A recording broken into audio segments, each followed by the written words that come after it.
Alors, tu en parlais justement, hein, on sait que les curcuminoïdes sont reconnus pour avoir une mauvaise absorption et on entend souvent parler, d'ailleurs je vois qu'il y a pas mal de questions là-dessus, on y ajoute souvent de la pépérine pour l'augmenter.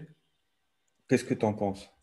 Oui, il y a très souvent donc cet élément qui est associé avec la curcumine, donc pépérine, ou on dit aussi poivre Mhm. noir, parce que la pépérine, Ouais. c'est l'un des principes actifs du poivre noir. Et c'est vrai que ça améliore l'absorption de la curcumine et des curcuminoïdes en général. Mhm. Sauf qu'en fait, il faudrait s'intéresser au mécanisme d'amélioration de cette absorption. Pourquoi l'absorption de la curcumine et des curcuminoïdes qui sont en fait euh, donc des composants qui sont bien connus pour avoir une très mauvaise absorption? Pourquoi le fait de rajouter de la pépérine, ça améliore l'absorption?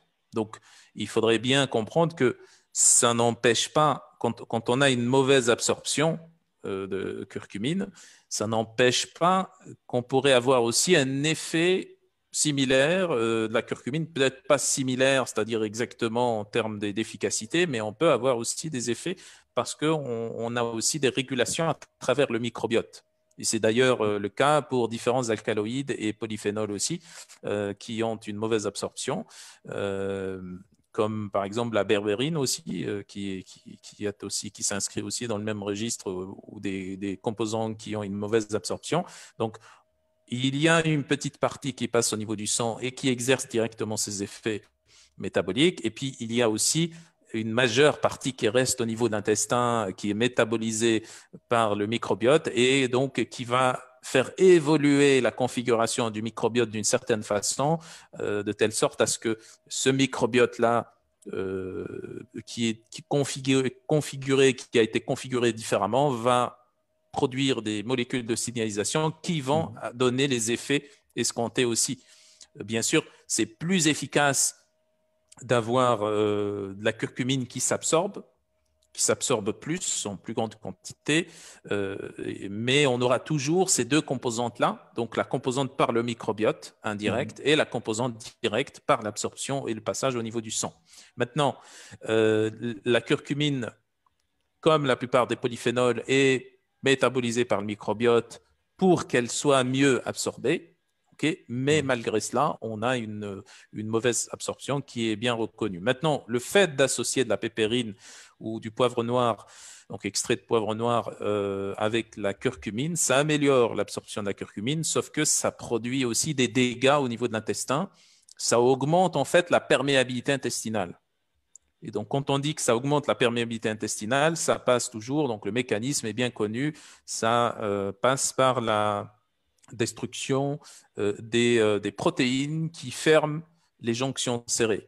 Donc, les jonctions serrées sont des mécanismes, des espèces de mécanismes de complexes protéiques, faits de complexes protéiques, qui ferment en fait les espaces qui se trouvent entre les cellules intestinales. Donc, les cellules intestinales, c'est les entérocytes. Okay, Mhm. les cellules intestinales entérocytes, c'est-à-dire les cellules de l'intestin, de la paroi qui tapissent la paroi intestinale, ce sont des cellules qui sont des cellules endothéliales, okay, ou des cellules de l'épithélium intestinal. Donc, entre chaque cellule et l'autre, on a des espaces qu'on appelle des jonctions serrées. Ces espaces sont fermés par des complexes protéiques qui s'ouvrent et qui se referme naturellement par une molécule qui est la clé, en fait, qu'on appelle la zonuline. Okay, et donc, certaines molécules, certains médicaments, certaines molécules, composants qu'on trouve dans l'alimentation peuvent aussi induire donc la zonuline ou la synthèse de la zonuline pour que cette zonuline ouvre les jonctions serrées, etc. Bon, ça, c'est un autre sujet. Par contre, pour la pépérine, eh bien, ça produit une destruction des protéines, des complexes protéiques qui ferment la jonction serrée. Et donc, ça produit une plus grosse ouverture des jonctions serrées, plus fréquente et plus importante. Et plus on prend de la pépérine, plus on a cette perméabilité qui augmente. Et donc, quand on dit augmentation de la perméabilité sur le moyen et long terme, ça donne ce qu'on appelle l'hyperperméabilité intestinale ou sur le long terme, le syndrome de l'intestin perméable. Donc, ça détruit la barrière intestinale et c'est pour cela que la curcumine passe mieux et les curcuminoïdes passent mieux au niveau de l'intestin. Donc, ça n'est pas une bonne idée d'associer de la pépérine avec de la curcumine. Maintenant, il y a une autre solution qui est plus intéressante, c'est ce que j'avais expliqué au tout début de cette intervention, c'est-à-dire d'associer les huiles essentielles du curcuma. La turmérone, par exemple, est l'une des huiles essentielles qui est la plus connue du curcuma.